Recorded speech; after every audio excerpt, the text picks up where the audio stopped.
राठोड नावाचं एक गाव होतं जिथे निकिता नावाची एक छोटी मुलगी आपल्या बाबा आणि भावाबरोबर राहायची. निकिताचे बाबा कुन्नू हलवाई होते. त्यांची गावामध्ये मिठाईची दुकान होती. निकिताचा भाऊ मुरारी सोनार होता.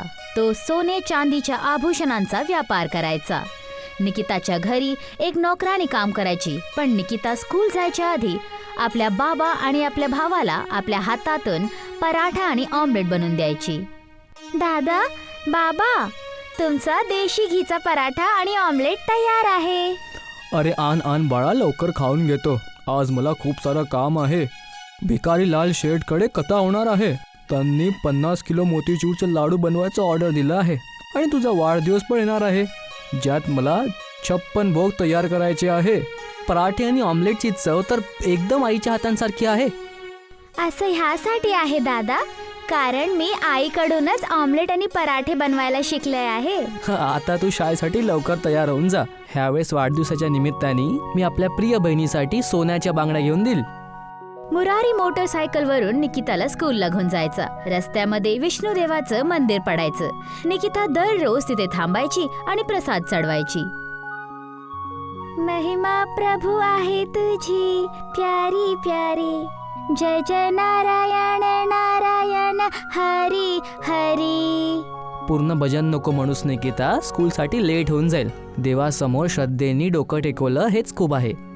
निकिताचं लालन पालन घरची नोकराणी गीता करायची. गीता आंटी, तुम्ही 10वीच्या नंतर शिक्षण का सोडलं?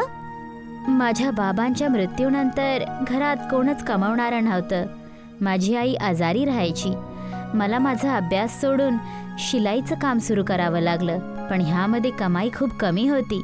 मग तुझ्या बाबांनी तुझं लालन पालन करण्याची ड्युटी सोपली आणि मग चांगली सॅलरी पण दिली.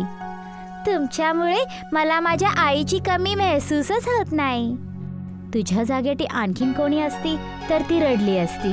पण तू खूप समजदार आहेस, म्हणून मी तुला एवढं प्रेम करते. संध्याकाळी जेव्हा कुन्नू घरी परत आला तर निकिता त्याला बोलली, बाबा, आज आम्हाला जिओग्राफीमध्ये कंगारू बद्दल सांगितलं होतं. मला माझ्या वाढदिवसा दिवशी कंगारूच पाहिजे. तुम्ही ऑस्ट्रेलियाला जाऊन माझ्यासाठी कंगारू घेऊन या ना. अरे भला, मी आता ऑस्ट्रेलियावरून कांगारू पकडून कसं आणणार? अरे बेटा, निकिता वाढदिवसाला कंगारू मागत आहे. मला तर समजत नाही आहे, काय करू? अरे तुम्ही शहरात चालले जा ना.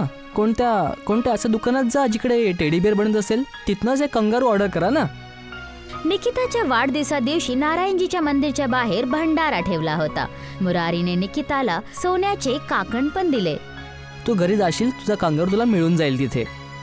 भंडारा संपल्यानंतर निकिताने ते काकण गरिबांमध्ये वाटले. अरे, त्या बांगड्या खूप किमती होत्या प्रिय बहिणा. मला त्या काकणांची गरज नाही आहे दादा. एखाद्या वस्तूमध्ये सार्थकता तेव्हाच आहे जेव्हा ती जरूरतमंदकडे पोचून जाईल. मंदिरचा पुजारी हरिदास होता.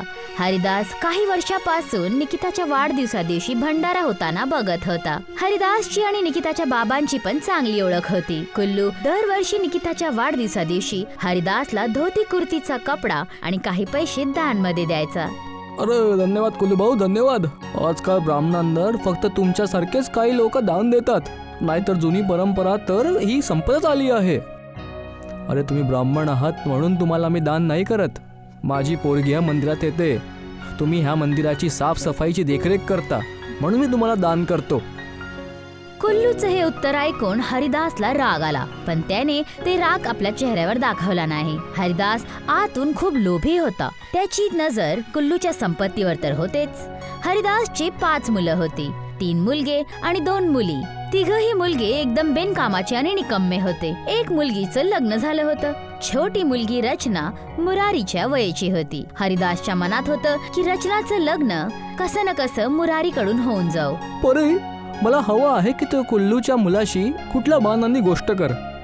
जर त्याचं लग्न तुझ्याशी झालं तर त्याची सगळी संपत्ती आपल्या ताब्यात येऊन जाईल.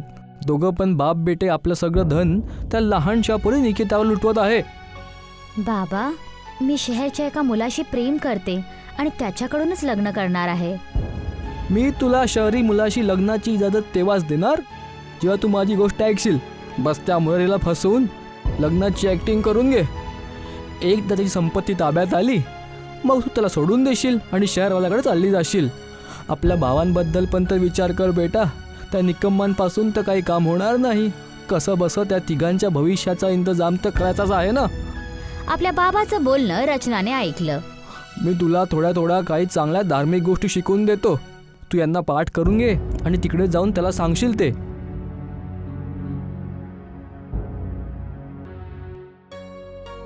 दुसऱ्या दिवशी सकाळी जेव्हा मुरारी निकिताला मंदिरमध्ये घेऊन आला तर रचना मुरारीकडे पोचून त्याचे पाय धरायला लागली. अरे अरे अरे कोण आहात तुम्ही? हे काय करत आहात? मी ह्या मंदिरच्या पुजारीची मुलगी आहे. मी 51 बृहस्पतिवारचं व्रत ठेवून भगवान विष्णूकडून एक वर मागितला होता. काल रात्री भगवान विष्णू माझ्या स्वप्नामध्ये आले होते आणि त्यांनी मला म्हटलं की सकाळी जो पहिला पुरुष मंदिरमध्ये येईल तो माझा अवतार असणार आहे आणि तोच तुझा नवरा पण. देवाने तुला स्वप्न दिलं असेल, पण मला तर काही नाही म्हटलं.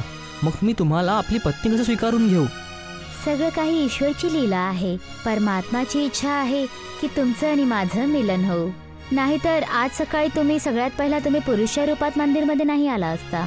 तुमची मोटरसायकल खराब झाली असती, नाहीतर तुम्ही लेट झाला असता, नाहीतर माहित नाही काहीतरी दुसरंच घडलं असतं. ईश्वरच्या इच्छाला स्वीकार करा. निर्णय घेणारा फक्त तोच आहे, तुम्ही नाही.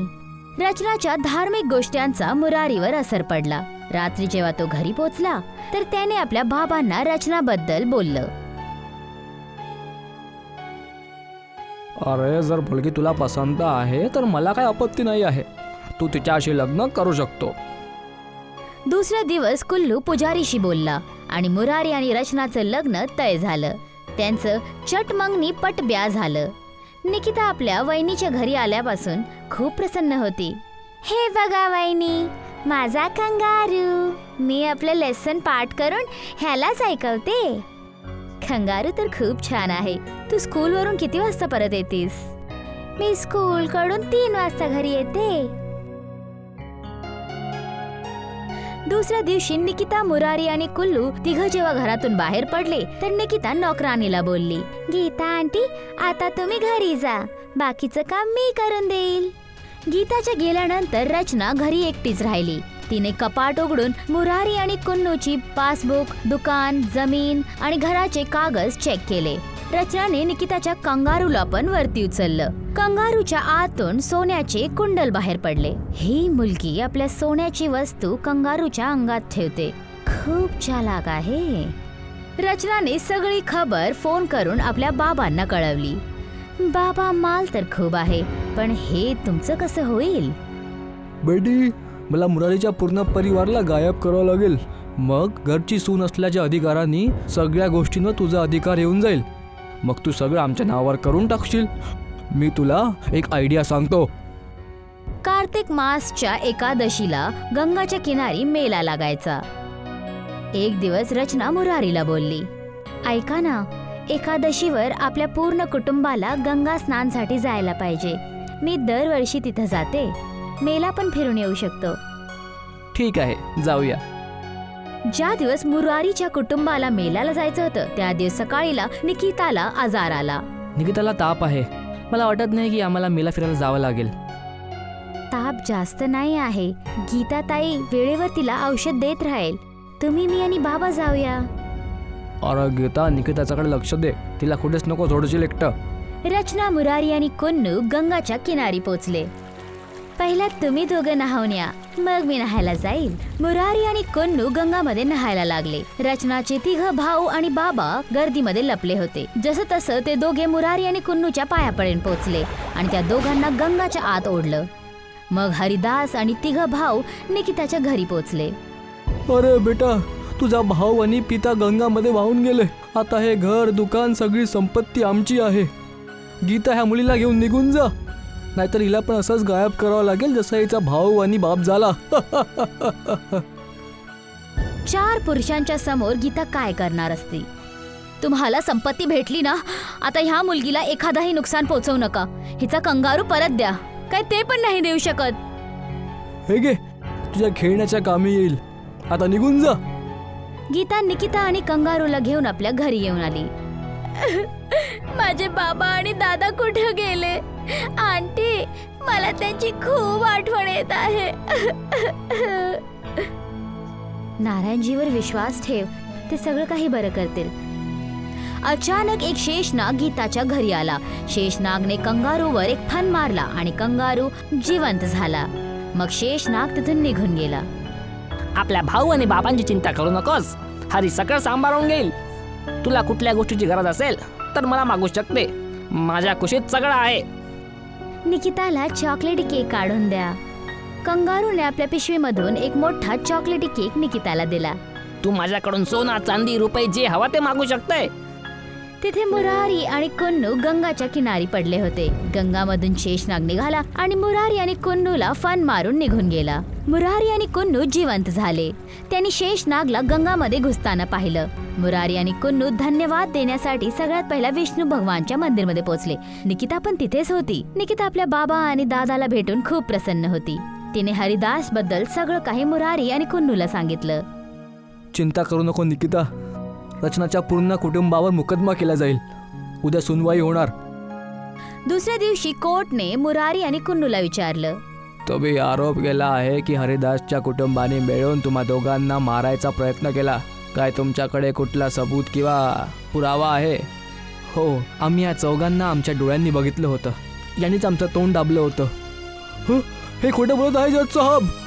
तेव्हा रचना कोर्टमध्ये आली. कन्नू आणि मुरारी बरोबर बोलत आहेत. हे सगळं काही माझं आणि माझ्या बाबांचं केलेलं आहे. मी शहरच्या एका मुलाशी लग्न करणार होते. माझ्या बाबांनी म्हटलं की ते मला लग्नाची परवानगी तेव्हाच देतील जेव्हा मी मुरारीच्या संपत्तीवर त्यांचा कब्जा करून देऊ.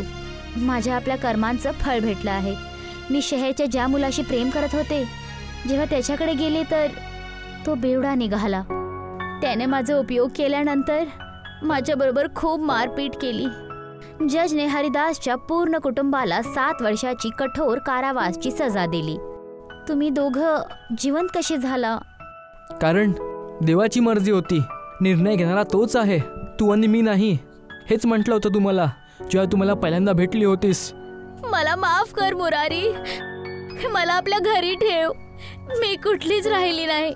मी तुझी नोकराणी बनून राहील. मला फक्त 2 वेळेचं भाकर दे. मला आणि काहीच नको. धन संपत्तीमध्ये माझी रुची कधीच नव्हती आणि आता पण नाहीये. मी फक्त एकच चूक केली. मी काही न विचार करता आपल्या बाबांची शर्त मानली. मुरारीने रचनाच्या खिलाफ केलेली केस परत घेतली आणि तिला आपल्या घरामध्ये जागा दिली. पुजारी आपल्या 3 मुलांबरोबर जेलमध्ये पोहोचला. पूर्ण गावामध्ये त्यांची बदनामी झाली.